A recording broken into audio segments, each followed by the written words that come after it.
As it is known, the Crusade spanned different territories across 3 continents.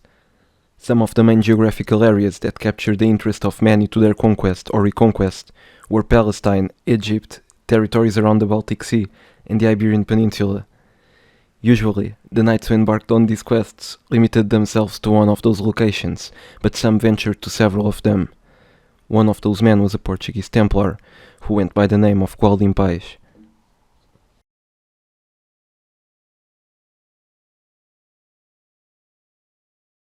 Gualdim Pais was born circa 1120 around Braga, to a rich family who owned almost all of that land. Furthermore, his parents were very close to the Counts of Portugal and the court, which is why Gualdim was educated and raised by Count Afonso. Thus, a strong connection to the future King of Portugal was born, which would be crucial in the development of the Kingdom of Portugal. In 1139, Gualdim probably participated in Afonso's raid to Seville and in the consequent Battle of Ourique against the Almoravids.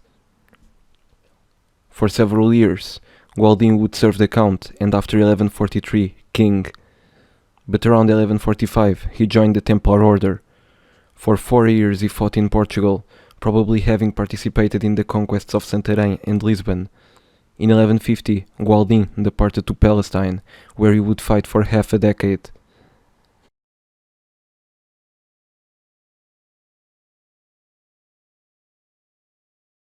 In the Holy Land, most of the early years of the knight were devoted to defend Jerusalem, where he spent the majority of the time. But, by 1152, Gualdim participated in his first campaigns against the Fatimids and Seljuks. In October of 1152, Uzam al-Din Timurtash attacked Jerusalem. The Templars and other knights defended the city well, being able to attack the emir's camp in the Mount of Olives and forcing the Muslims to open battle. The result was a Christian victory, the first of Gualdim, thousands of kilometers away from his birthplace. But of all the conflicts he was part of in the Holy Land, by far the most important was the Siege of Ascalon in the year 1153, which by itself is iconic in Crusader history. It all started when King Baldwin III rose to power and defeated a strong Seljuk invasion, which motivated him to then be on the offensive.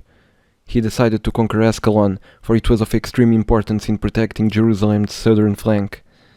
The king counted with his own army, as well as with the Templars and even the Hospitallers. The siege began in late January, and it would last until the month of August. The fighting was fierce, and many died on both sides. It was even discussed on the Crusader side if it would be better to leave the siege, but the king remained confident. Eventually, the use of trebuchets by the Christians made all the difference, and on the 19th of August, the Fatimids surrendered. After the conflict, it is known that Gualdim was in Sidon for a while, until he received orders from the Templar master to depart to Antioch, where he would be made a commander and serve under Renaud de Chatillon. Finally, in 1156, he returned to Portugal, but this time as the provincial master of the Templars in the kingdom.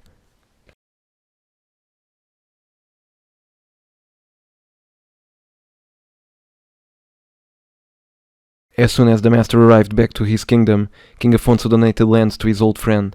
In the late 1150s, the Templar oversaw the construction of the castle of Pombal, important in the defense of Coimbra, the capital of the kingdom. This castle was the first built from scratch by the Templars in Portugal, and it might have received influences from the fortifications Gualdim saw in Outremer. In 1159, the king donated new lands to the order, where Gualdim would oversee the construction of his biggest architectural contribution to the country, the castle of Tomar, which took 10 years to build. Eventually, it became the seat of the Knights Templar in the kingdom. The construction would bring new people to the territory, and Tomar soon became a ville. In 1162, Gualdim issued a foral, and another one in 1174, which brought a great number of people to the location. Furthermore, over time, he issued forals to Ferreira d'Aves, Redinha, Pombal and Castelo de Zezer. In 1169, the king donated lands again. In the lands awarded to Gualdim, he built the very well-known castle of Almorol, located in a rocky island in the Tagus River. The Templars were thus spread all over the north of the Tagus frontier, with the Almohads watching from the south.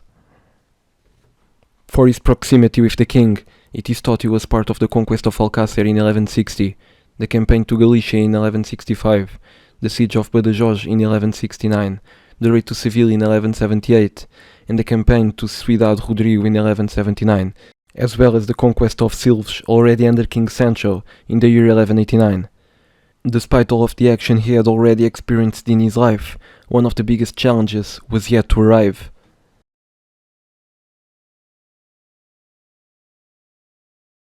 The 1180s were full of military actions committed by the Almohads against the Portuguese, with a branch suffering an attack in 1179, Coruche in 1180, and Évora in 1181.